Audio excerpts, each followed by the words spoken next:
She is so beautiful. Oh, how I can't wait to see her again. I dream of her every night. Those blue, mesmerizing eyes. The long brown hair that goes past her sturdy, but oh so delicate shoulders. I can't help thinking about her.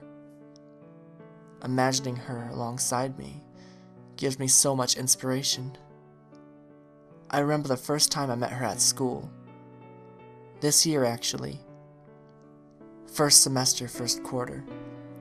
It was in chemistry. Funny story, actually. We sat next to each other. She was the class ace, and I was the slacker.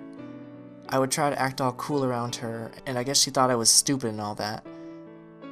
Well, I eventually dropped out of that class for failing the semester. But she was switching classes too. At that time, my heart went out for her. The uncontrollable love had taken me over once again. Well, she had 2 classes with me in the second semester. PE and art class. I would mess around in class and try to make her laugh. She eventually started to hate me for that.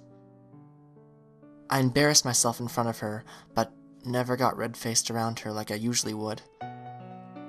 Time went by, and I eventually gave up on her, because I heard she was attracted to someone else. I still loved her though, but I tried to avoid seeing her. The pain would always come back. I kept dreaming about her, but not the usual pretty parties with flowers type deal. It would be me, in a room, in an old abandoned warehouse, doing violent things to her new boyfriend, while she was sleeping in a bed, but crying in her sleep. I was torturing him while he was tied to a pole. Slow, bloody torture. After he eventually died, I took a bunch of gasoline cans and poured it all over him and the inside of the building. Then, I left the building and took off my ski mask. I had a cruel, twisted smile on my face. When I awoke, I was surprisingly calm about the dream.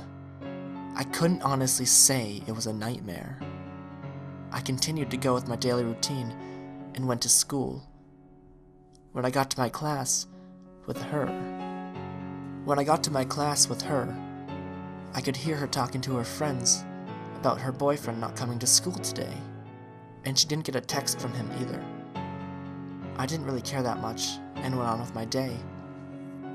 The next day, she wasn't at school. I asked one of her friends where she was. The friend told me she stayed home because her boyfriend was missing, and the police had some questions for her. I went home that day and turned on the news. They were talking about a fire that happened yesterday in an old abandoned warehouse far from the city. At that time, I remembered my dream. It was odd, but it had to be a coincidence. The next day, she was back in school. She seemed sad and didn't talk to anyone. I finally went up to her and asked her what was wrong. She began to cry and told me about a dream she had of her boyfriend getting tortured and set on fire. I told her to relax as I hugged her. She told me thank you for being such a nice friend and wrapped her arms around me. When looking over her shoulder, I couldn't help but wear that sinister smile across my face once more.